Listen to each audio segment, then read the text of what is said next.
जय गुरु जी। जय जय गुरु जी।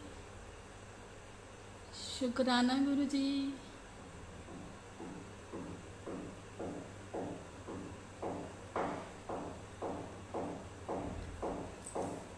जय गुरु जी। जय गुरु जी संगत जी।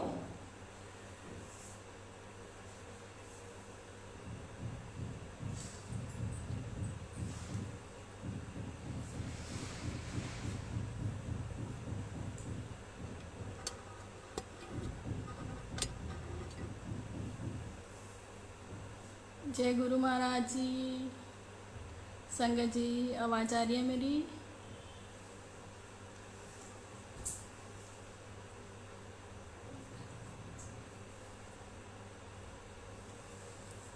जय गुरु जी।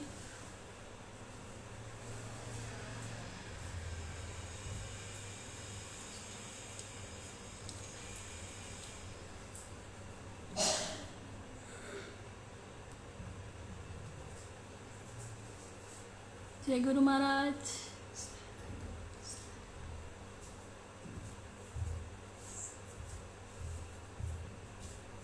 जय गुरु जी। स्टार्ट करें प्लीज़।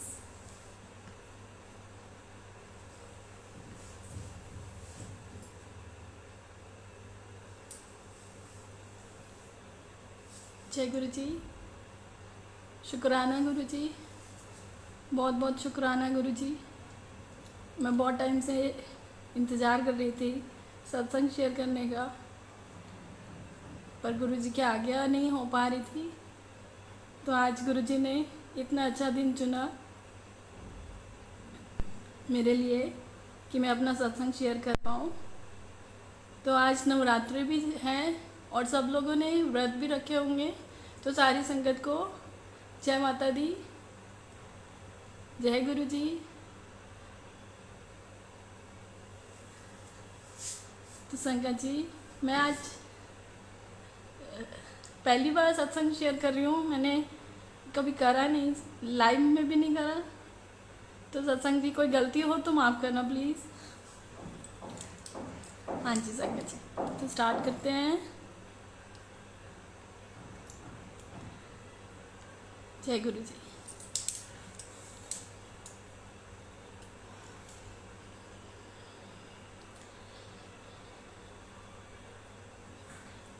संगत जी, मैं बताना चाहूँगी अपने स्टार्टिंग से कि अभी मेरे को ज़्यादा टाइम नहीं हुआ गुरु जी से कनेक्ट हुए। तो बहुत अभी लास्ट ईयर ही मैं कनेक्ट हुई हूँ, पर शायद गुरु जी मेरे लाइफ में बचपन से ही थे,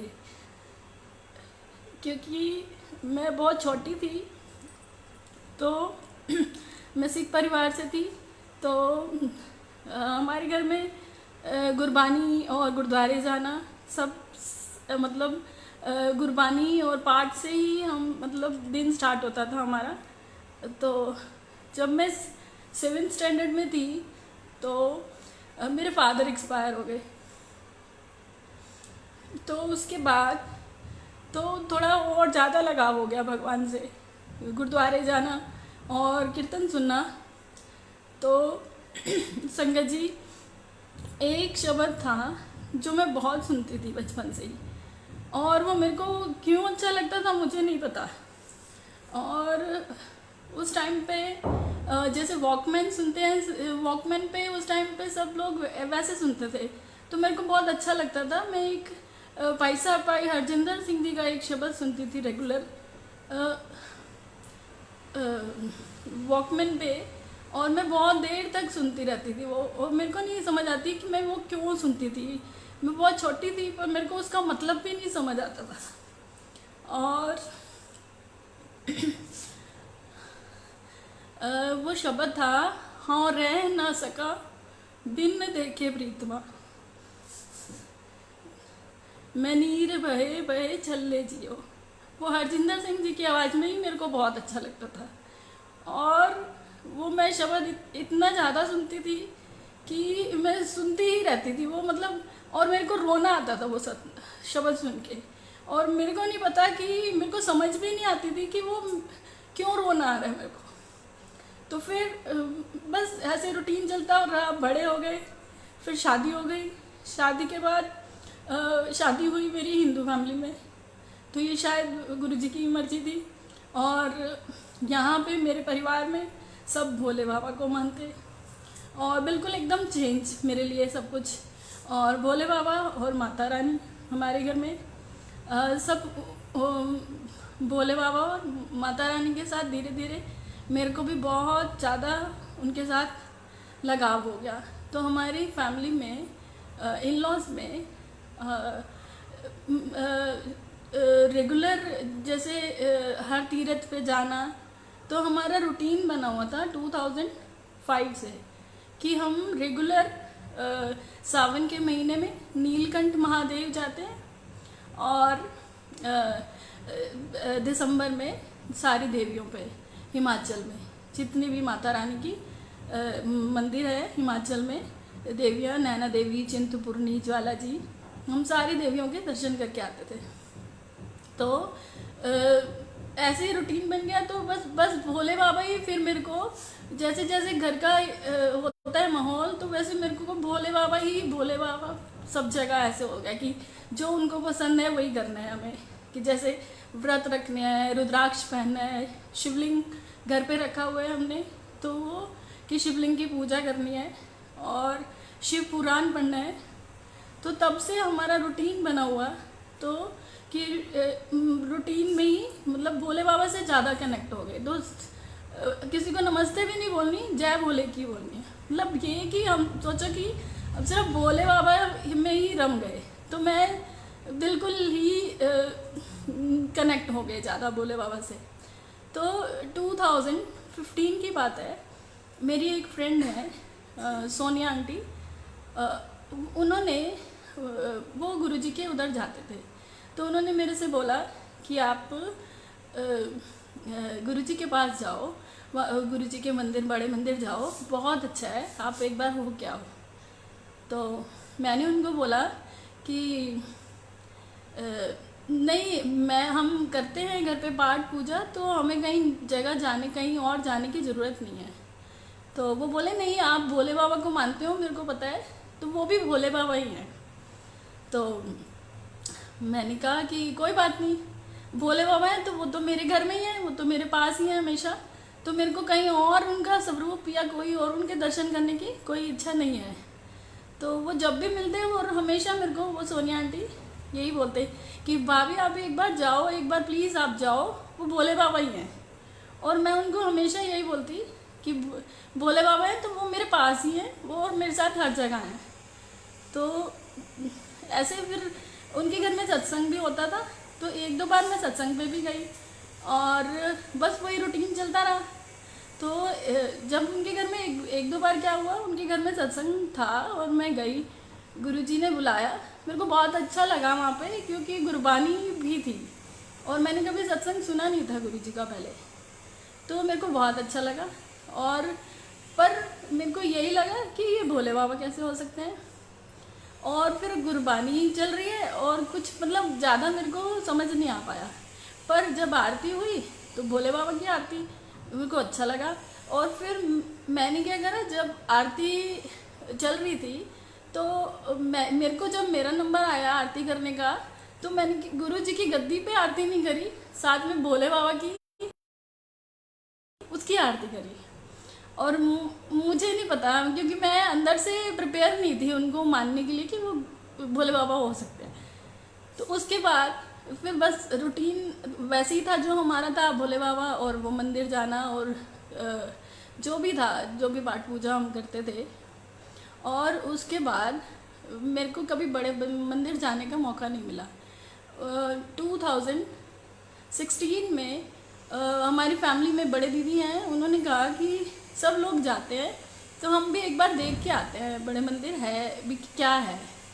तो मेरे हस्बैंड बोले कि ज़रूरी नहीं कि सारे लोग जा रहे हैं तो हम भी जाएं, हम ऑलरेडी भोले बाबा को मानते हैं तो हमें और कहीं जाने की वो ज़रूरत नहीं है। और मेरे मन में भी ऐसा नहीं था, पर शायद गुरुजी ने बुलाया था हमें, तो हम गए 2016 में गए और गुरुजी के मंदिर में।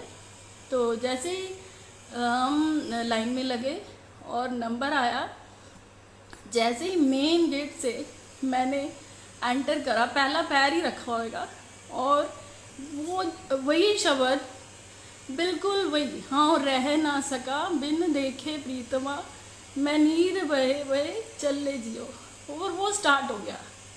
और मेरे मन में पता नहीं क्या आया कि ये तो पता नहीं, जैसे होता है ना कि बचपन में तुम्हारे मन में कुछ है और शायद गुरुजी कोई मैसेज देना चाह रहे होंगे मेरे को, पर मैं नहीं समझ पाई तब भी।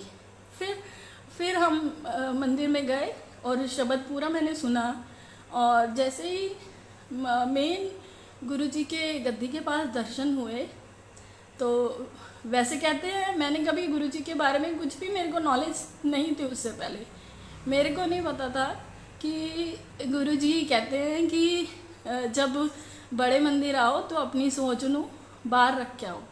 पर संगत जी, मैं अपनी सोच शायद साथ में ही ले गई थी कि मेरे को नहीं पता था, सच्ची में भूल-चूक माफ गुरुजी, मेरे को नहीं पता था उस टाइम पे कि वहाँ पे कुछ भी क्वेश्चन नहीं करने, या जो भी मन में आए उसको नहीं वो करना। पर जैसे ही मेरा नंबर आया गुरुजी की गद्दी के पास, मैंने नमस्कार करा, क्योंकि गुरु कोई भी हो उनको मतलब नहीं भी मानते तो नमस्कार ज़रूर करना चाहिए, तो गुरु ही है।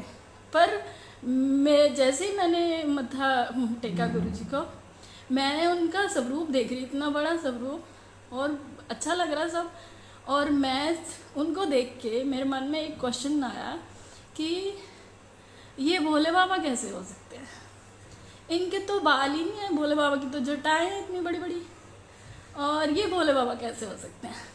बस संगत जी, मेरे मन में एक क्वेश्चन आया ये वाला, और फिर बस मेरे को नहीं समझ आया। फिर आगे गए, आगे नंदी बाबा के दर्शन हुए, वहाँ पे मत्था टेका, और भोले बाबा थे सामने, और मैंने वहाँ पे भोले बाबा को भी नमस्कार करा, मत्था टेका। और संगत जी, जब मैं मत्था टेक के ऊपर उठी, मैंने भोले बाबा को देखा, और मैं कह रही हूँ कि ये भोले बाबा अकेले कैसे बैठे, माता रानी क्यों नहीं है साथ में।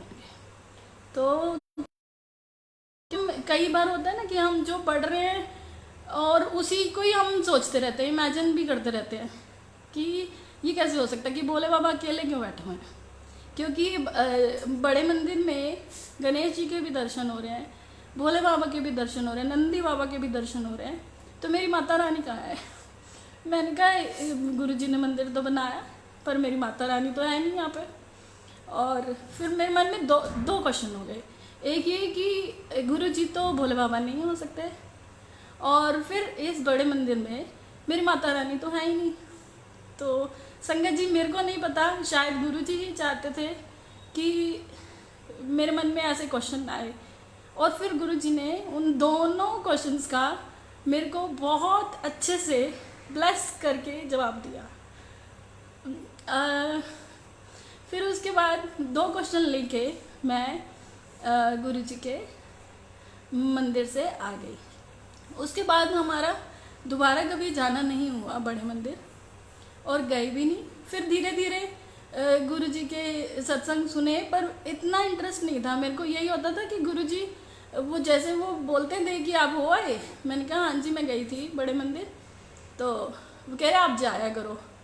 मैंने उनको कुछ नहीं बोला, ना ही उनको बताया कि मेरे मन में क्वेश्चन है, और आज दिन तक मैंने किसी को नहीं बताया था कि ये 2 क्वेश्चन मेरे मन में थे। और उसके बाद फिर वही बोलते थे कि नहीं आप रेगुलर जाया करो, और मैं उनको यही बोलती थी भोले बाबा है तो वो मेरे पास ही है, मेरे घर में और मेरे पास ही है, हमेशा मेरे साथ ही रहते हैं। कि रुद्राक्ष हमने पहना हुआ है सबने, तो वो भोले बाबा का ही रूप है, वो हमारे पास ही है। तो बस संगत जी ऐसे ही टाइम निकलता गया। उसके बाद हमारा प्रोग्राम बना ज्योतिर्लिंग के दर्शन, क्योंकि जो भी भोले बाबा को मानते हैं उनको सबको होता है कि भोले बाबा के ज्योतिर्लिंग के दर्शन जरूर करें। 12 ज्योतिर्लिंग, तो जैसे जितने भी हो सकते हैं लाइफ में कि हम ज़रूर करें। तो ऐसे ही प्रोग्राम बना हमारा 2017 में। 2017 में हम गए केदारनाथ जी। उसके बाद बहुत अच्छे से दर्शन हुए। 2018 में भी हम गए केदारनाथ जी। उसके बाद भोले बाबा ने हमें तीसरी बार बुलाया केदारनाथ जी में। तो शायद इस बार गुरुजी ने मेरे को अपना वो वाला रूप दिखाना था जो मैंने क्वेश्चन किया था। 2 बार में नहीं दिखाया। जैसे गुरुजी की बोलते हैं, अब मेरे को थोड़ी बहुत समझ आती है कि गुरुजी की भी टाइमिंग्स होती हैं। वो जब जिसको जब जिसका टाइम आता है तो गुरुजी उसको ब्लेस करते हैं। तो शायद 2019 में मेरा टाइम आया गुरुजी से कनेक्ट होने का, क्योंकि शायद कनेक्ट तो शिव से हम ओंकार, एक ओंकार और शिव सब, मतलब बचपन से ही जब से हम दुनिया में आए हैं तो हम तो कभी अलग हुए ही नहीं। तो गुरुजी भी शिव ही हैं, तो हम तो शायद उनसे अलग हुए ही नहीं कभी भी। पर हमारी आंखों पे जो पर्दा था वो गुरुजी ने अपने अपने हिसाब से सबकी आंखों से पर्दा हटाते हैं, क्योंकि गुरुजी तो साक्षात शिव है। और उन्होंने मेरे को बताया कि कैसे संगत जी। अब मैं आपको बताती हूँ कि 2019 में हम दोबारा भोले बाबा ने, या बोलूँ कि गुरुजी ने ही मेरे को शायद बुलाया केदारनाथ जी में। तो संगत जी, हाँ, हमारा बना प्रोग्राम। मैं थी, मेरे हस्बैंड और 2 बच्चे और हमारे दीदी और उनका बेटा, मतलब हम 6 लोग थे। तो हमारा प्रोग्राम बना, हम गए केदारनाथ जी। और केदारनाथ जी में पैदल का रास्ता बहुत सारा है, तो 18 to 20 किलोमीटर पैदल। तो संगत जी बहुत टफ है वहाँ पे, बहुत ही यात्रा बड़ी ही मुश्किल है। तो संगत जी हम गए हुए थे तो थोड़ा आइडिया भी था कि कैसा है वहाँ का एटमॉस्फेयर, कैसा होता है। तो संगत जी हम गए तो लास्ट ईयर 2019 में मई में। तो संगत जी वहाँ गए तो जहाँ से पैदल चढ़ाई शुरू होती है गौरीकुंड से, तो वहाँ पे देखा हमें लास्ट ईयर जब हम गए तो हमें टाइम लग गया वहाँ पे पहुँचने में, क्योंकि अगर पैदल यात्रा करनी है तो हमें बहुत जल्दी जाना पड़ेगा, थोड़ा जल्दी निकलना पड़ेगा कि हम टाइम से दिन में पहुँच जाएँ केदारनाथ जी। तो क्या हुआ संगत जी, हमने स्टार्ट ही देर से करी। हमने 12 बज गए हमें वहाँ पे जाते हुए यात्रा के लिए। तो जैसे ही हमने यात्रा शुरू करनी थी तो मेरे हस्बैंड ने कहा कि इस बार ना घोड़े पे चले जाते हैं तो भी दिक्कत हो जाएगी, अंधेरा हो जाएगा। तो संगत जी हमारे जो दीदी थे उनकी थोड़ी तबीयत वैसी ही हो रही थी कि वो कह रहे कि मैं नहीं चढ़ पाऊँगी। तो हमने कहा कि चलो घोड़े पे चले जाओ। तो मेरे मन में आया कि नहीं, पैदल ही जाना है। और संगत जी मेरे हस्बैंड ने कहा कि चलो हम भी चलते हैं घोड़े पे। और मैंने कहा नहीं, जब तक मेरे मन में आया कि नहीं, जब तक शरीर चल रहा है तो हम अगर हिम्मत करें तो हम जा सकते हैं, कोई बात नहीं, 8 बज जाएंगे तो कोई बात नहीं, हम पहुंच जाएंगे। तो बस थोड़ा सा ये भी होता है ना कि ओवर कॉन्फिडेंट हो रहे हैं कि हाँ नहीं मैं जा सकती हूँ। तो संगत जी मेरे हस्बैंड ने बच्चों को और दीदी को घोड़े पे भेज दिया। उसके बाद क्या हुआ, हम दोनों पैदल चलने लग गए।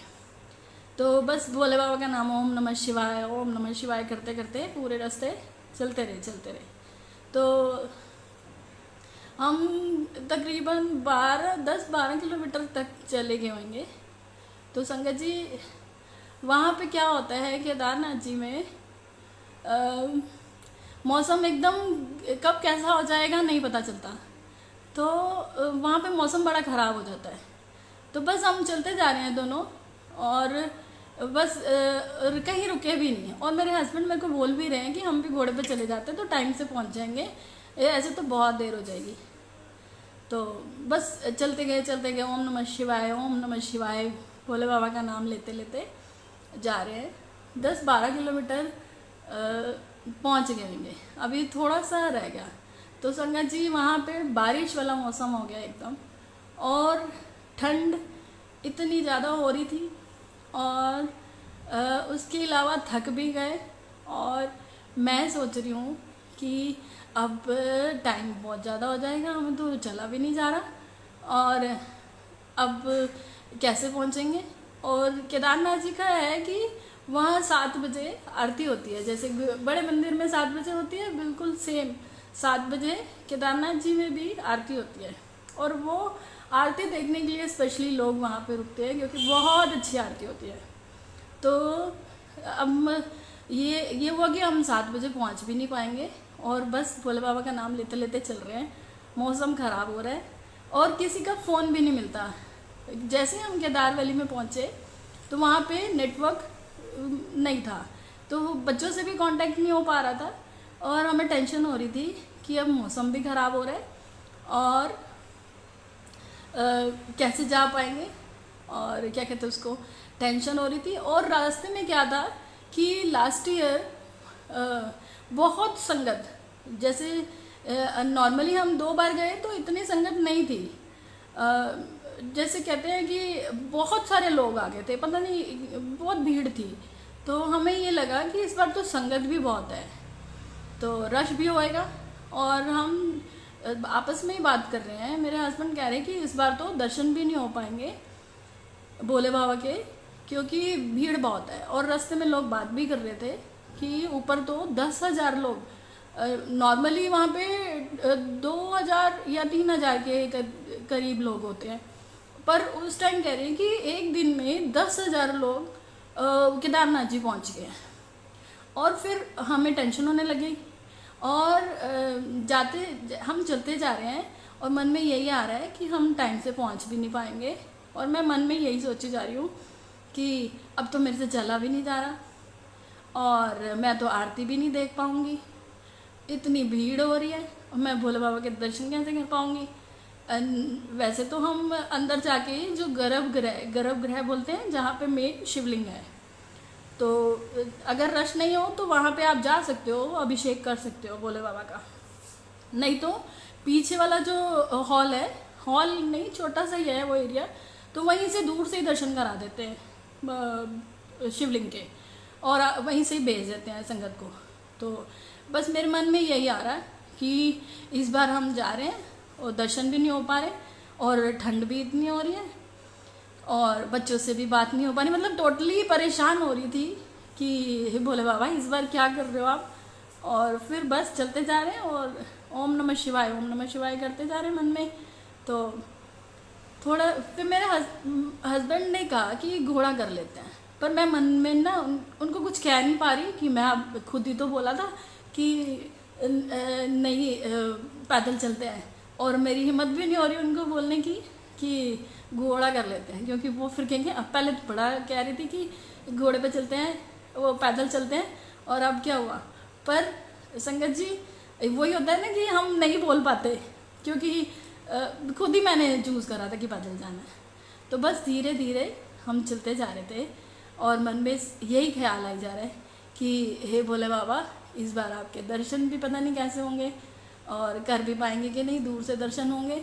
और बस ऐसे ही चलते जा रहे हैं। और बारिश वाला मौसम, क्योंकि लास्ट ईयर ग्लेशियर भी बहुत थे रास्ते में, ठंड भी बहुत थी, और रास्ता ख़राब भी था काफ़ी। तो बस थोड़ा सा ही रह गया, और हम सोच रहे हैं कि हमें जाते जाते 2 बज जाएंगे रात को, 1-2। और ये था कि बच्चों को भी पता नहीं रूम मिला है कि नहीं, ऊपर जाके पहुंच गए हैं कि नहीं, क्योंकि फ़ोन नहीं हो पा रहा था। तो उसके बाद क्या हुआ संगत जी, बस तो 1-2 घोड़े वाले से पूछा मेरे हस्बैंड ने, तो कोई तैयार नहीं हो रहा था, क्योंकि या तो हम नीचे से ही लेके चले या फिर ऊपर से आ रहे होते हैं, तो पर मौसम ख़राब था, इसलिए कोई ऊपर वापस जाने के लिए तैयार नहीं हो रहा था।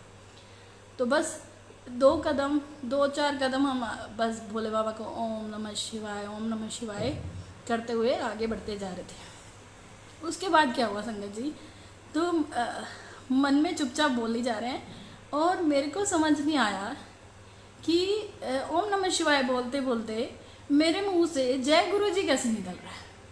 और मैं सोच रही हूँ कि मैं तो ओम नमः शिवाय बोल रही हूँ और मेरे मुंह से जय गुरु जी निकल रहा है और मैं मन में ही बोल रही हूँ। और फिर मैं अपने आप को सोच रही हूँ कि नहीं, मैं तो ओम नमः शिवाय बोल रही हूँ और मैं जय गुरु जी कैसे बोल रही हूँ। फिर उसके बाद संगत जी मेरे को समझ नहीं आया, फिर मैं चुप हो गई। फिर मैं 2 कदम और आगे बढ़ी। फिर मैंने ओम नमः शिवाय मन में बोल रहे हैं जैसे होता है कि भोले बाबा को याद कर रहे हैं, और फिर मेरे मुंह से निकल रहा है जय गुरु जी जय गुरु जी जय गुरु जी।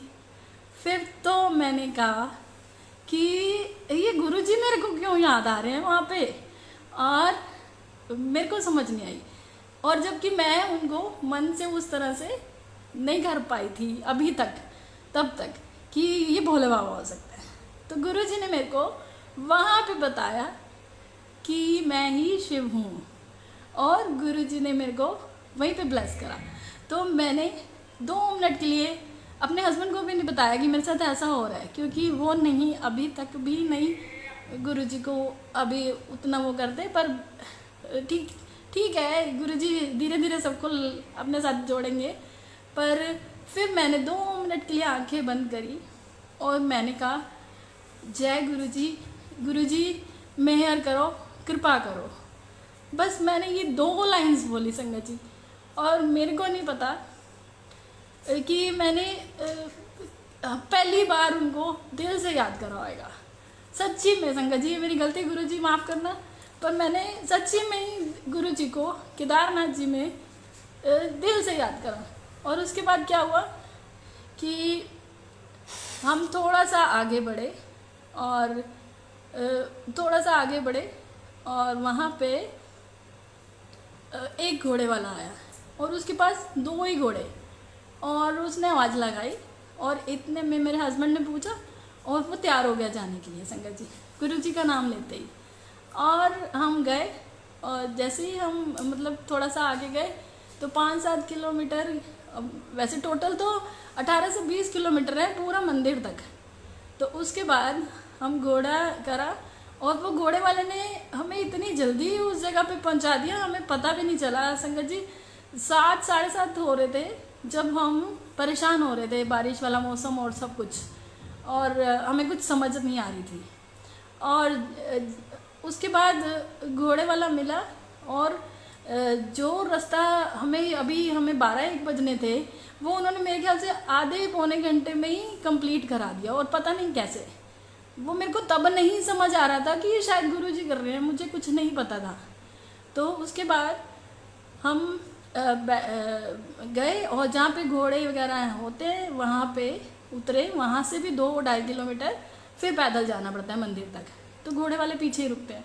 तो संगत जी, जो बीच वाला रास्ता था जब हमने घोड़े से क्रॉस करा, 1-2 किलोमीटर इतना ख़राब रास्ता था और पूरा पानी से भरा हुआ, कीचड़ विचड़ और इतना गंदा। और अगर हम उसको क्रॉस करते तो हमें बहुत टाइम लग जाता, और सच्ची में हम रात को 1:30-2 बजे तक मंदिर तक नहीं पहुंच पाते। उसके बाद हम उतरे और फिर हम ऊपर पहुंच गए केदारनाथ जी से, जब वहाँ से मेन जहाँ पे घोड़े वाले ने उतारा हमें, तो वहाँ से भी 2-2.5 किलोमीटर मंदिर अभी था। तो ऊपर जाके नेटवर्क आया, फ़ोन भी मिल गए बच्चों के, और बात हुई तो वो हमें आगे ही मिल गए। फिर हम पैदल मंदिर तक जाते रहे, और रास्ते में संगत जी हम देख रहे थे कि लोग इतने परेशान हो रहे हैं, उनको रहने के लिए जगह नहीं मिल रही। और केदारनाथ जी में मेन ऊपर जो मंदिर है वहाँ शाम के टाइम, रात को तो माइनस में टेम्परेचर हो जाता है, -2, -3 डिग्री टेम्परेचर हो जाता है। मतलब आप सहन नहीं कर सकते हो, इतनी ठंड हो जाती है, और ठंडी हवा, और क्या है कि और ऐसी इतनी भीड़, लोगों को इतनी परेशानी हो रही रहने के लिए। वो गवर्नमेंट ने कॉटेज बनाई हुई है, तो वहाँ पे भी वो बंकर बेड लगाए हुए हैं ताकि लोग आराम से सो पाएँ, पर फिर भी उसके लिए भी लोग परेशान हो रहे थे। तो हम देखते जा रहे हैं, तो बच्चे मिल गए, हम उनके साथ साथ आगे बढ़े। तो संगत जी, आप यकीन नहीं करोगे, जो गुरु जी ने हमें रहने के लिए वहाँ पे केदारनाथ जी में, जो लोग इतने परेशान हो रहे हैं, गुरु जी ने जो हमें रहने के लिए जगह दी, वो बिल्कुल मंदिर के पास, वो जो वहाँ के पुरोहित हैं वो मिले होंगे हमारे दीदी से, तो वो एक दो बार गए हैं तो हम मिले थे उनसे। तो वो दीदी ने बताया कि वो मिल गए और उन्होंने कहा कि आप यहाँ पे रुको। जो हमें वो धर्मशाला थी उसमें डबल बेड लगे हुए हैं 2, और सब इतना बढ़िया से। और वो शायद क्या वो यकीन है कि गुरुजी ने ये सारा अरेंजमेंट पहले से ही करा हुआ था। तो संगत जी हम वहाँ पे रुके और मैं देख के हैरान हूँ कि लोग इतने परेशान हैं और हमें इतने अच्छे से रहने के लिए जगह भी मिल गई। और हम पूरे आरती तो नहीं देख पाए क्योंकि हमें 9 बज गए थे, 9 साढ़े 9 बजे तक हम मंदिर पहुँचे, मंदिर के उधर। और फिर रात को क्या होता है केदारनाथ जी में कि आरती के बाद मंदिर के मेन जो गेट होते हैं, कपाट बोलते हैं उनको, तो वो कपाट बंद हो जाते हैं, वहाँ पे फिर दर्शन अलाउ ही नहीं है। तो फिर सुबह 4 बजे से दर्शन दोबारा हम भोले बाबा के कर सकते हैं। तो संगत जी हम रुके वहीं पे ही और रेस्ट करा थोड़ा सा, खाना वगैरह का भी अरेंजमेंट था वहीं पे ही, तो हमने खाना वगैरह खाया। तो इतने में जो पंडित जी थे जिनसे हम पहले भी केदारनाथ जी में पूजा कराते थे, वो पंडित जी आए। उन्होंने बताया कि दीदी को बताया कि आपने 11:30 बजे तैयार रहना है और भोले बाबा का अभिषेक करना है। और हमें नहीं पता संगत जी कि जो इतनी भीड़ में, और मैं सोच रही हूँ मन में कि भोले बाबा के तो दर्शन ही नहीं हो पाएंगे और हम अभिषेक नहीं कर पाएंगे, तो वो गुरुजी ने कैसे अरेंज करा वो, क्योंकि वो खुद ही चाहते थे कि उनकी पूजा हम करें। तो संगत जी हम गए और हमने फटाफट फ्री हुए। और आप मानोगे नहीं संगत जी, जो मेन गेट बंद था और हमें वो पंडित जी दूसरी साइड से अंदर लेके गए हैं भोले बाबा के केदारनाथ जी में अंदर, जो मंदिर जहाँ पे मेन ज्योतिर्लिंग गर्भगृह जो बोलते हैं उसको, वहाँ पे गए हैं। और वो उनके पास जो पंडित जी थे, पुरोहित जो थे, उनके पास इतना बड़ा थाल और उसमें सारा कुछ जो भोले बाबा का अभिषेक करने के लिए जो सारा सामान है वो ऑलरेडी लेके ही आए थे। और हम अंदर गए तो संगत जी वहाँ पे सिर्फ 2-3 पंडित और एक और फैमिली थी शायद, और पूरे मंदिर में कोई नहीं अंदर। और हमने वहाँ पे भोले बाबा का अभिषेक करा। 12 बजे हम मंदिर के अंदर, जो हम सोच रहे थे कि हम दर्शन भी नहीं कर पाएंगे, अभिषेक तो दूर की बात, और वो भोले बाबा ने कैसे अपने रूल भी तोड़ दिए और हमें इतने अच्छे से दर्शन करे। और हमने पूरा भोले बाबा का अभिषेक करा हम सब ने। वहाँ पे क्या होता है केदारनाथ जी में, भोले बाबा को जो शिवलिंग होता है और नंदी बाबा और जितनी भी मूर्तियाँ, उस पर देसी घी का लेप करते हैं। वो ये हमें नहीं पता कि क्यों करते हैं, पर वहाँ पे होता है ऐसे। तो उनका अभिषेक करा हमने, और मेरे को जो वो पंडित जी ने बिल्कुल भोले बाबा के जो ज्योतिर्लिंग के बिल्कुल पास बिठाया। और संगत जी मैं पूरी थकावट, मेरे को कुछ नहीं समझ आया कि मेरे को कोई थकावट नहीं है, कोई कुछ नहीं है। और भोले बाबा ने, गुरु जी ने मेरे को इतना ब्लेस करा कि जो हम सोच भी नहीं सकते थे, जो नियम है शायद वो भी वहाँ पे लागू नहीं होते जब भगवान और गुरु रूप में हमारे साथ हो। तो गुरु जी ने मेरे को इतने अच्छे से दर्शन करे, और हमने ज्योतिर्लिंग को छूना बहुत बड़ी बात है, हम तो शायद गले ही लगाया था भोले बाबा को। और इतना हमें 1 घंटा तक वहाँ पे रुके हैं और इतने अच्छे से दर्शन। और जबकि हमने पहले नोटिस करा है कि हम 2 बार पहले गए थे, तो वहाँ पे क्या होता था कि उसके बाद भोले बाबा का आरती के टाइम श्रृंगार करते हैं, तो उसके बाद नहीं, अभिषेक नहीं होता। अब बाकी पता नहीं कि उस टाइम पे हो सकता है भीड़ के कारण वहाँ पे रूल चेंज कर दिए हों, ये मेरे को नहीं पता। पर मुझे ये पता है कि मुझे गुरुजी ने वहाँ पे भोले बाबा का पूरा अभिषेक करवाया, पूरा अपना ही अभिषेक कराया, और मुझे बताया कि मैं ही शिव हूँ। और मुझे समझ आया कि जब मैं पहली बार बड़े मंदिर गई थी तो गुरुजी ने मेरे को वही वाला शब्द क्यों सुनाया कि उस शब्द में भी जैसे बोलते हैं ना कि हाँ रह न सका बिन देखे प्रीतमा, तो वो शायद वो प्रीतम वो शिव को देखने के लिए हम इतने परेशान थे, तो वो उन्होंने हमें हमारी आंखों में भी आंसू आ रहे थे, तो वो शायद मेरे को ऐसे लगा कि वो शब्द मैं इसीलिए ही सुनती थी इस दिन के लिए। तो उसमें कुछ लाइंस आती है कि मैं हर हर खर्च लिया बन पल्ले, तो हर हर हर मतलब शिव, जहाँ पे भी हर आएगा तो वह हर मतलब शिव, हर हर में सब जगह। तो वो शिव भोले बाबा गुरुजी ने मुझे बहुत ब्लेस करा वहाँ पे, और गुरुजी ने मेरे को वो शब्द का मतलब वहाँ पे समझाया। जैसे कहते हैं ना कि चरण शरण गुरु एक पैंडा जाए चल, सतगुरु कोट पैंडा आगे होत लेते हैं। तो उसमें क्या है, गुरुजी ने बताया कि जब मैं गुरुजी की शरण में आई तो गुरुजी ने 10 कदम मेरे को 1000 कदम आगे होके मेरा हाथ पकड़ लिया वहाँ पे। तो हम इतने परेशान थे, तो गुरुजी ने शायद वहीं से उसी दिन से मेरा हाथ पकड़ा। और संगत जी मुझे बहुत ब्लेस करा गुरुजी ने। तो और उन्होंने बताया कि जो तेरे मन में क्वेश्चन था उसका आंसर तेरे को मैं शिव के रूप में ही दे रहा हूँ। और आगे स्टार्टिंग से गुरबानी से जुड़ी बचपन से, उसके बाद शिव से, अब गुरुजी ने कहा कि आगे की यात्रा तेरी मेरे गुरु नाम से, कि गुरु जी। तभी उन्होंने ओम नमः शिवाय बोलते बोलते मैं जय गुरु जी बोल रही हूँ। तो शायद गुरुजी ने यही मेरे को समझाया कि जो आगे की तेरी यात्रा है मेरे इस रूप से चलेगी और तू मिलेगी मुझे शिव में ही, तुझे मैं अपने वही शिव दर्शन कराऊंगा। तो वो गुरुजी ने मेरे को साक्षात उस चीज़ का आंसर दिया। संगत जी सच्ची में ही मुझे उस टाइम भी समझ नहीं आ रहा था कि ये गुरुजी की ब्लेसिंग है, पर गुरुजी ने मेरे को पूरे तरह से समझाया। और उसमें उसी शब्द में लाइंस आती हैं, सतगुरु मित्र मेरा बाल सखाई, हाँ रह न सका बिन देखे मेरी माई।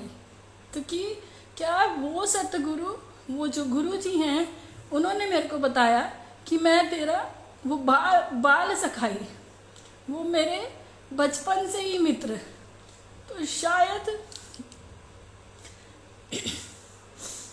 उन्होंने वो मेरे साथ बचपन से ही हैं, और उन्होंने मेरे को अभी दर्शन जो अपने ही स्वरूप के दर्शन कराए, जो उनकी टाइमिंग्स थी उन्होंने उस हिसाब से मेरे को केदारनाथ जी में अपने शिव रूप के दर्शन कराए। जय गुरु जी, धन धन गुरु जी, शुक्राना गुरु जी, बहुत बहुत शुक्राना गुरु जी, बहुत मेहर करी आपने गुरु जी, मेरे पास वर्ड्स नहीं है। और संगत जी उसके बाद क्या हुआ, हमने दर्शन करे, ज्योतिर्लिंग की अभिषेक करा। रात के 12 बजे हमने गुरु जी के अभिषेक करा ज्योतिर्लिंग का, और जो बहुत ही भाग्यशाली मीन्स बहुत अपने आप को नहीं, मैं बता नहीं सकती कि क्या फील कर सकते कि इतनी दुनिया बैठी हुई है, इतने लोग जिनको जो सोच भी नहीं सकते, और हमें वहाँ बुलाया और वहाँ बिठा के हमें इतने खुले दर्शन दिए, अपने पास बिठाया और हमें पूरे नियम से हमने अभिषेक करा भोले बाबा का। और उसके बाद नेक्स्ट डे मेरे हस्बैंड ने कहा कि हम ना नेक्स्ट डे भी रुकेंगे, कि अब हम अगले दिन, वैसे हमने वापस आना था पर हम नहीं आए, और हमें वहाँ पे इतना ज़्यादा गुरुजी ने वो करा कि मैं ही हूँ, मैं ही हर जगह हूँ। जैसे गुरुजी कहते हैं ना कि उत्थे भी मैं ही हाँ, जितने तुझे जाओगे उत्थे ही भी मैं ही हाँ। तो गुरुजी तो हर जगह हैं, हर मंदिर हर गुरुद्वारे में है, हर जगह हर हर हर हर मतलब हर हर कण कण में है। तो गुरु साक्षात शिव, महाशिव।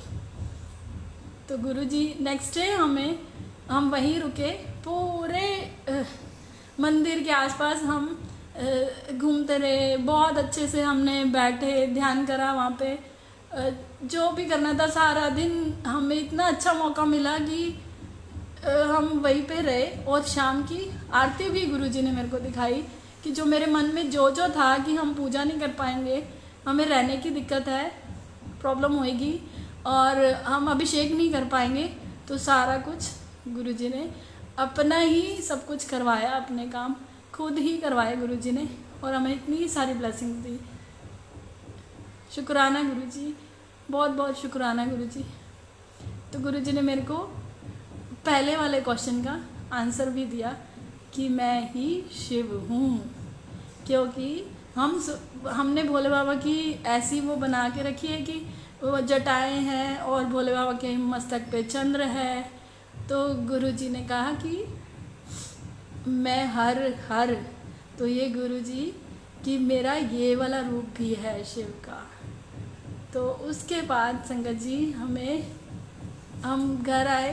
उसके बाद मेरा दोबारा गुरुजी ने शायद मेरे को दोबारा नहीं बुलाया, और ये मेरे को वहाँ पे पता भी नहीं था कि ये मेरे को गुरुजी ने ब्लेस करा है, और मैं इस कारण दर्शन कर पा रही हूँ सब इतने अच्छे से, क्योंकि मुझे तब भी इतना वो नहीं था, समझ नहीं थी। तो धीरे धीरे जैसे ही हम आए, मई की बात है, उसके बाद हम घर आ गए, नॉर्मल जैसे था वैसे रूटीन। तो धीरे धीरे जो लोग मेरे को मिल रहे हैं वो सब गुरुजी से ही कनेक्टेड, पता नहीं कहाँ से, मैं जानती भी नहीं, पर गुरुजी ने मेरे को फेसबुक पे, इंस्टाग्राम पे, जैसे भी मतलब था कि सारे गुरुजी, जैसे फ़ोन खोलो कि गुरुजी। और जो मिल रही गाड़ियाँ भी, जैसे कहीं जाओ तो होता है कि गुरुजी, मतलब गुरुजी चाहते थे कि हम उनके साथ जुड़ें, और वो तो उनसे तो ऑलरेडी हम जुड़े ही हुए थे, उन्होंने तो हमें जोड़ रखा था, पर जो हमारी आंखों के ऊपर पर्दे थे वो गुरुजी धीरे धीरे हटा रहे थे। तो फिर संगत जी बस ऐसे ही टाइम निकलता रहा, तो मेरे को दोबारा चांस नहीं मिला बड़े मंदिर जाने का। बस गुरुजी का सत्संग होता था, मैं जाती थी, पर अब मैं गुरुजी की गद्दी की भी आरती उतारती थी, सिर्फ भोले बाबा की नहीं, क्योंकि साक्षात शिव गुरुजी ने मेरे को दर्शन दिए थे। तो बस धीरे धीरे वही रूटीन चलता रहा। उसके बाद मेरे को हुआ कि गुरुजी ने एक क्वेश्चन का आंसर दे दिया। उसके बाद क्या हुआ संगत जी, जैसे हमारा रूटीन था कि हम सावन में, हमेशा सावन में नीलकंठ महादेव ऋषिकेश के पास है, तो हम जाते ही जाते थे कावड़ के बाद। कावड़ के दिनों में भी गए हैं, पर कावड़ के बाद जाते थे। तो बस फिर हम नहीं जा पाए, और फिर देवियों के जाते थे हम। माता रानी के दिन है, तो शायद गुरुजी ने इसीलिए आज का दिन चुना मेरे लिए कि एक सत्संग माता रानी से रिलेटेड है, और गुरुजी ने मेरे को वो मतलब भी समझाया। जो मेरा सेकंड क्वेश्चन था कि बड़े मंदिर में माता रानी तो है ही नहीं, कि भोले बाबा अकेले कैसे हैं, तो वो गुरुजी ने मेरे को सेकंड वाला आंसर दिया। तो संगत जी क्या हुआ, 2019 में ही लास्ट अक्टूबर का मंथ था शायद, अभी मुझे याद नहीं है, पर अक्टूबर ही था। तो हम रेगुलर जैसे हम देवियों पे जाते थे, तो 2019 में हम जा ही नहीं पाए, जबकि हम 2008 से रेगुलर जा रहे थे, क्योंकि हमारे जो इन लॉज है, इनमें जो माँ ज्वाला जी हैं वो हमारी कुल देवी हैं। तो हमारे उसमें होता है कि साल में एक बार कुल देवी के दर्शन करने ही हैं। तो और हम ज्वाला जी से, माता रानी की कृपा से, हम ज्वाला जी से माँ की अखंड ज्योति भी लाते थे नवरात्रों में, और फिर 9 दिन माँ की अखंड ज्योति हमारे घर में ही रहती थी विराजमान। और उसके बाद जब वो फिर उनको वापस मंदिर में ज्वाला जी में ही छोड़ के आते थे, तो माँ का हुक्म होता था, जब भी, बहुत बार नहीं लाए, पर जब माँ की आज्ञा होती थी तो हम वहाँ ज्वाला जी से जगती हुई ज्योत माँ ज्वाला की, जो मेन वहाँ पे ज्योतें जग रही हैं, तो मेन ज्योति से ज्योत लाके हम नवरात्रों पे हिमाचल से घर में रखते थे। तो बस संगत जी पर 2019 में हम मंदिर ही नहीं जा पाए, मतलब किसी भी मंदिर में नहीं माता रानी के। शायद गुरुजी ने ये ऐसे टाइमिंग ऐसी थी, या वो चाहते थे कि हम समझें उस चीज़ को कि कुछ फ़र्क नहीं है। तो शायद या हमारी जो हमने जो भी पाठ पूजा करे और उसका फल हमें गुरुजी के रूप में मिला कि गुरुजी ने हमें कनेक्ट करा अपने से और अपना वो शिव रूप हमें दिखाया गुरुजी ने। तो संगत जी 2019 में हम किसी भी देवी के दर्शन नहीं करने गए, नैना देवी, चिंतपूर्णी, ज्वाला जी, कहीं पे नहीं गए। तो एक रात की बात है, नवरात्रों के बाद की बात है। तो ऐसे ही मन बड़ा उदास हो रहा और मैं सोच रही हूँ कि हे माता रानी, कोई गलती हो गई है और आपने हमें इस बार बुलाया नहीं और हम इतने सालों से रेगुलर आ रहे हैं। माता रानी, कोई गलती हो गई और मेरे को नींद नहीं आ रही और पता नहीं क्यों मन इतना उदास हो रहा है कि कोई भूल चूक हो गई माता रानी की शायद, तो हम भी जा नहीं पाए इस साल।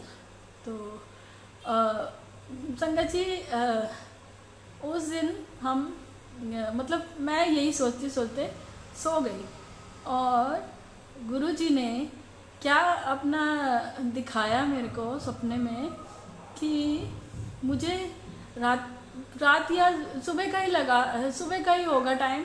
मुझे सपना क्या आ रहा है कि जैसे मैं एक पहाड़ी पे जा रही हूँ और मैं चलती जा रही हूँ, चढ़ती जा रही हूँ और मैं एक ऐसी जगह पे आई हूँ, मतलब एक पहाड़ी का बिल्कुल एंड है जैसे, और वहाँ पे जैसे टेबल लैंड होता है, जैसे हेलीपैड बनाते हैं, वैसे एक खुला सा एक एरिया है और वहाँ पे जैसे यंत्र बना होता है माता रानी का, वैसा यंत्र बना हुआ और मैं वहाँ पे जाके खड़ी हो गई। और संगत जी वहाँ पे मैं खड़ी हूँ और मेरे को कुछ भी नहीं दिखाई दे रहा, नीचे का कुछ आसपास कुछ नहीं दिखाई दे रहा और मैं देख रही हूँ कि यहाँ पे कुछ भी नहीं है और मैं खड़ी भी नहीं हो पा रही, इतनी तेज़ हवा आ रही है। और संगत जी मेरे को ऐसे लग रहा है कि एक साइड पे बहुत सारे मंदिर, जैसे मंदिर होते हैं, मंदिर के वो गुंबद बने होते हैं, जैसे पूरे मंदिर वो चल रहे हैं एक लाइन में, और एक लाइन में मेरे को चलते हुए दिख रहे हैं एक साइड पे, मतलब एक ही साइड पे जा रहे हैं सारे लाइन बना के। और मैं सोच रही हूँ कि ये मंदिर, ये सारे तीर्थ स्थान, उसमें गुरुद्वारे, मंदिर, मतलब कुछ भी सारी चीज ऐसे ही एक लाइन बना के एक साइड पे जाए जा रहे हैं और मैं देख रही हूँ और मैं अकेली हूँ वहाँ पे और मैं देखते देखते देख रही हूँ। फिर मैं मन में सोच रही हूँ कि ये तो सारे तीर्थ स्थान हैं और ये कहाँ पे जा रहे हैं सारे तीर्थ, जैसे एक साइड पे।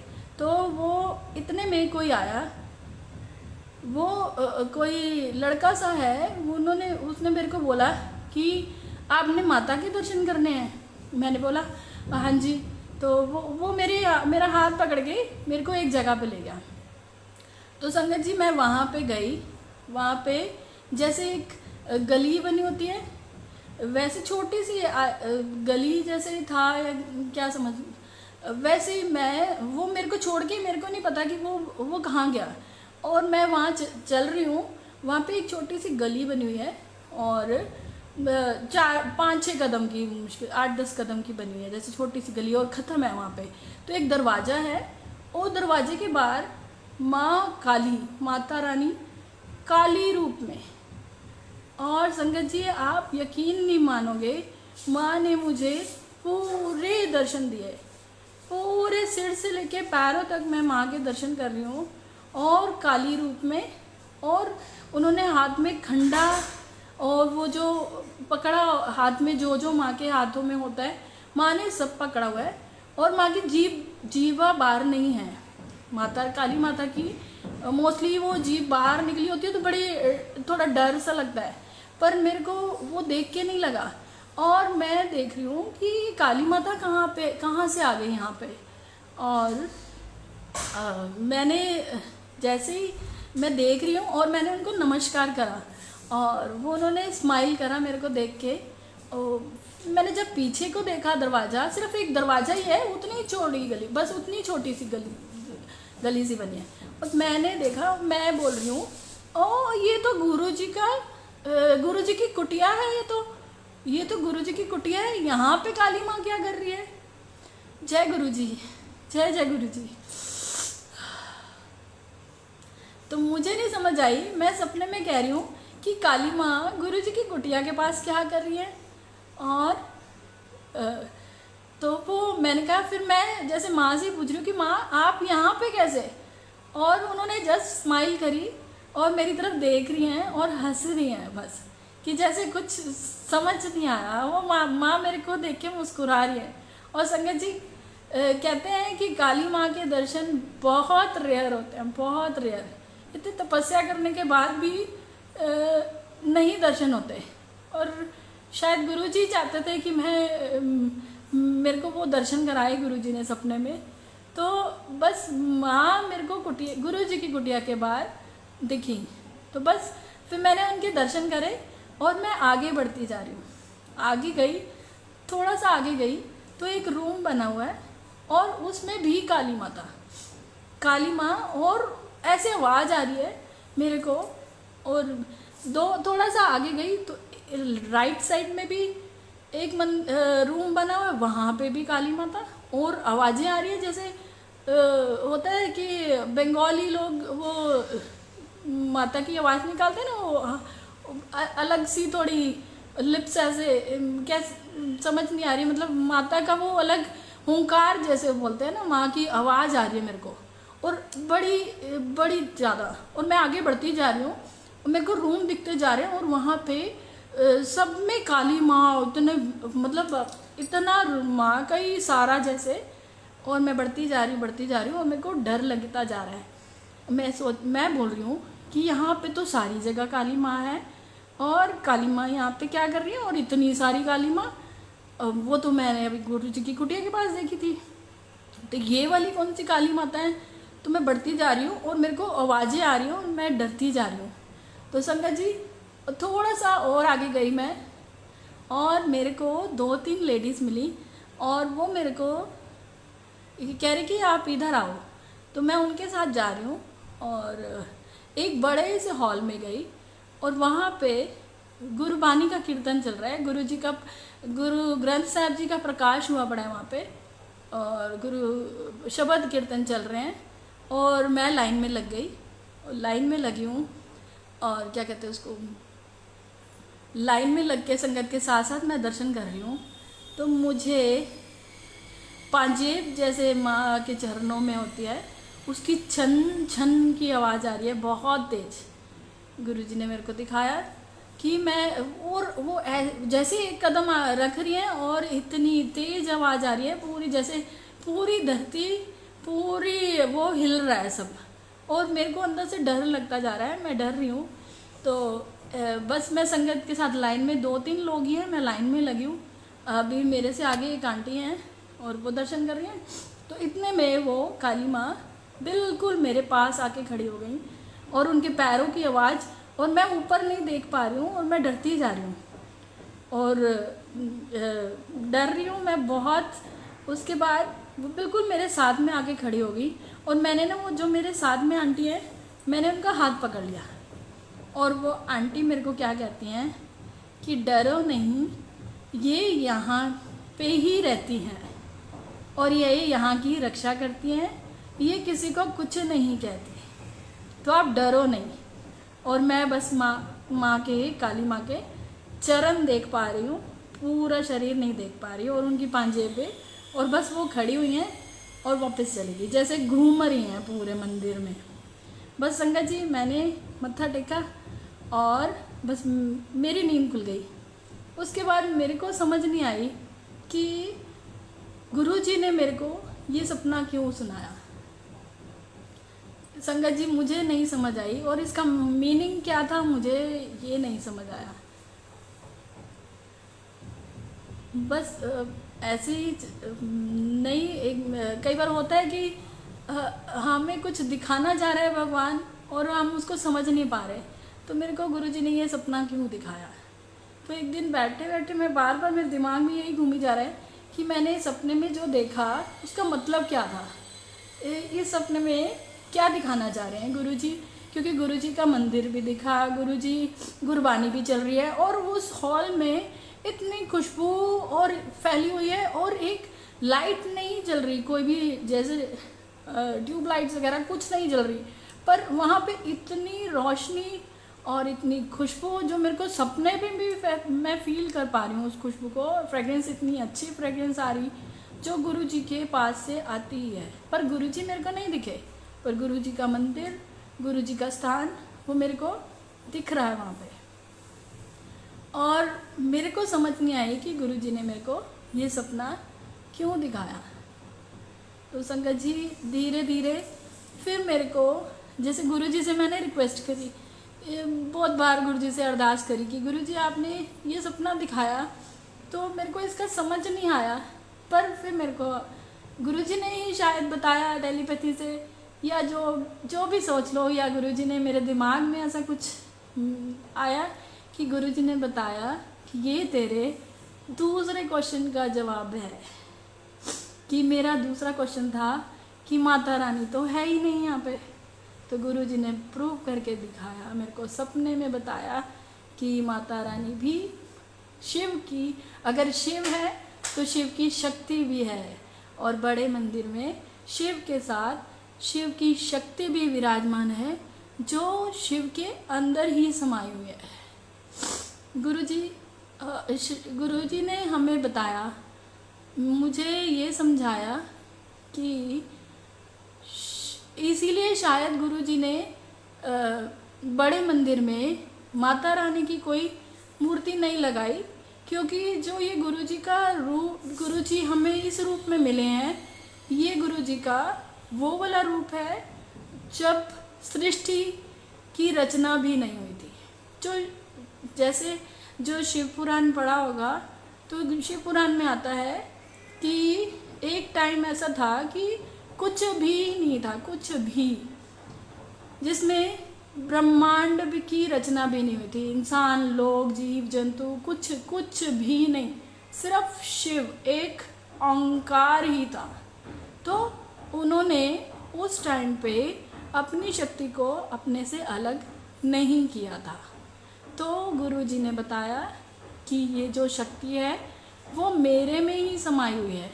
तो इससे मुझे गुरुजी ने समझाया कि ये जो मेरा रूप है ये वो वाला रूप है जब सृष्टि की रचना भी नहीं हुई थी। सदा शिव, महाशिव, एक ओंकार, और तब ओंकार ओम भी नहीं बना था, नाद भी नहीं उच्चारण हुआ था। तो गुरुजी का ये वाला जो रूप, ये जो हमें दिखता है, ये गुरुजी का वही रूप है। गुरुजी साक्षात सदाशिव अपनी शक्ति के साथ बड़े मंदिर और हमें दर्शन देते हैं। तो गुरुजी ने मुझे समझाया कि मेरी शक्ति मुझ में ही समाई हुई है। अगर आप गुरुजी की शक्ति का दर्शन करना चाहते हैं तो मंदिर में माँ मूर्ति रूप में नहीं हमें दर्शन हुए माता रानी के, पर वो शिव की शक्ति के दर्शन हमें कहाँ होते हैं? जल प्रसाद में। गुरुजी की शक्ति कैसे हमें दर्शन देती है? जल प्रसाद में, चाय प्रसाद में, गुरुजी के लंगर प्रसाद में, क्योंकि शिव की शक्ति काम करती है। जो भी गुरुजी के दर पे आता है और वो गुरुजी का जल लेता है तो वो गुरुजी की शक्ति है जो उनकी जिस को जो प्रॉब्लम होती है वो ख़त्म कर देती है। किसी की बीमारी है, किसी को फाइनेंशियल प्रॉब्लम है, किसी के घर में बच्चा नहीं है, कोई पढ़ नहीं पा रहा, विद्या भी देती है, लक्ष्मी के रूप में सब कुछ देती है, धन दौलत भी देती है, और काली के रूप में सबको ब्लेस करती है, सबकी बीमारियां भी दूर करती है।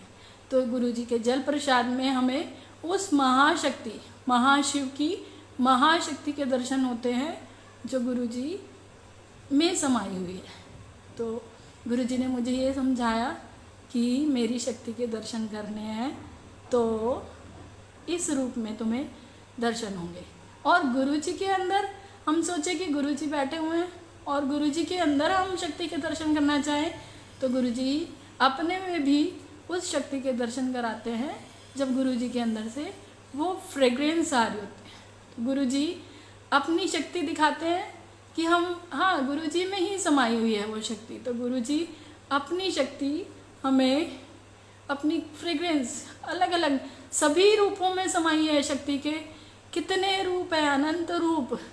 तो गुरुजी की शक्ति, शिव की शक्ति, वो हमें खुशबू बन के भी, जिसको हम महसूस फील कर सकते हैं। तो गुरुजी की शक्ति हमें दिखती है गुरुजी के चरणों में, जब अमृत वर्षा करते हैं तो गंगा मैया के रूप में भी विराजमान है। तो गुरुजी ने मुझे ये समझाया कि मेरी शक्ति का तूने दर्शन करना है, तुमने जिस भी संगत में दर्शन करना है, तुम जो मेरी शिव रूप, शिव की शक्ति, उसके दर्शन हमें जल प्रसाद, चाय प्रसाद, लंगर प्रसाद, और जो गुरुजी के पूरे बड़े मंदिर में हर जगह फैली हुई है, तो वो शक्ति तो उस कण कण में विराजमान है। तो संगत जी, गुरुजी ने मेरे दूसरे क्वेश्चन का भी आंसर दिया। तो गुरुजी ने मुझे ये समझाया कि जैसे हम कहते हैं शक्ति बिना अधूरे शंकर, तो जो बड़े मंदिर में भोले बाबा की मूर्ति, शायद इसीलिए गुरुजी ने अकेली रखी है कि शक्ति माँ साथ में नहीं है, क्योंकि उस शिव में ही शक्ति समाई हुई है। तो संगत जी, अब भूल चुक माँ, गुरुजी ने शायद यही मेरे को समझाया और मैंने आप सबको बताया। अब हम में इतनी बुद्धि नहीं है कि हम इतनी गहराई वाली बातें समझ सकें, और ना ही हमने ऐसा कुछ कर्म करा है कि हम उस भगवान, उस परमात्मा का विज्ञान कर सकें, उनके बारे में कुछ भी बात कर सकें। ये तो उनका ही हुक्म है। तो और एक और बात कि जो गुरुजी की जो शक्ति रूप में हम जल प्रसाद लेते हैं, तो जैसे कहते हैं ना कि अमृत है। अमृत की अगर जैसे एक बूंद होती है, वो पूरे जल को अमृत कर देती है। तो अगर हमने एक बार भी जल प्रसाद ऐसे भी पिया है, बिना विश्वास भी नहीं है हमने, तो भी जल प्रसाद पिया है, तो वो शक्ति हमारे अंदर, शरीर हमारे जो अंदर जाएगी, हम पिएंगे तो वो हमारे शरीर को भी अमृत, जितना भी वो जल प्रसाद है वो अमृत है, और वो हमें पूरा हमारे शरीर के अंदर को अमृत कर देंगी, जितना भी हमारे अंदर जल है। और हम सोचें कि हम उस अमृत को हम अपने शरीर से अलग कर सकते हैं, तो नहीं कर सकते। तो संगत जी, हमने सिर्फ गुरुजी को ही मांगना है। तो ये जो शक्ति है, और एक और ये काम करती है कि हमने जल प्रसाद दिया है, तो वो शक्ति हमें बार बार श्रद्धा के रूप में गुरुजी के ऊपर विश्वास करना सिखाएगी, गुरुजी से हमें जोड़ेगी, और आखिर में वो शक्ति हमें गुरुजी से मिलवाएगी। तो संगत जी, वो उस जल प्रसाद में, इस जल प्रसाद में इतनी शक्ति है कि वो हमें अंत में गुरुजी से ही, सदा शिव से ही मिलाकर रहेगी। तो संगत जी, टाइम हो गया। अतुल जी, प्लीज़ आप बताइए, समाप्ति करें। संगत जी, शुक्राना गुरुजी, बहुत बहुत शुक्राना गुरुजी। मैं तो इस लायक भी नहीं हूँ कि मैं कभी सत्संग शेयर कर पाऊँ, पर गुरुजी ने ये सब कराया। थैंक यू, थैंक्स और शुक्राना सबका, संगत जी का मेरे को सुनने के लिए, और सबसे बड़ा शुक्राना reading of Shiv Puran page, क्योंकि उन्होंने मुझे मौका दिया कि मैं अपना सत्संग शेयर कर पाऊँ। शुक्राना शुक्राना सबका। गुरुजी सबको बहुत बहुत ब्लेस करें और सबको दर्शन दें। गुरुजी सबको ब्लेस करें। जय गुरु जी, जय जय गुरु जी, शुक्राना गुरु जी। कोई भूल चूक होवे तो माफ़ करना गुरु जी। जय गुरु जी।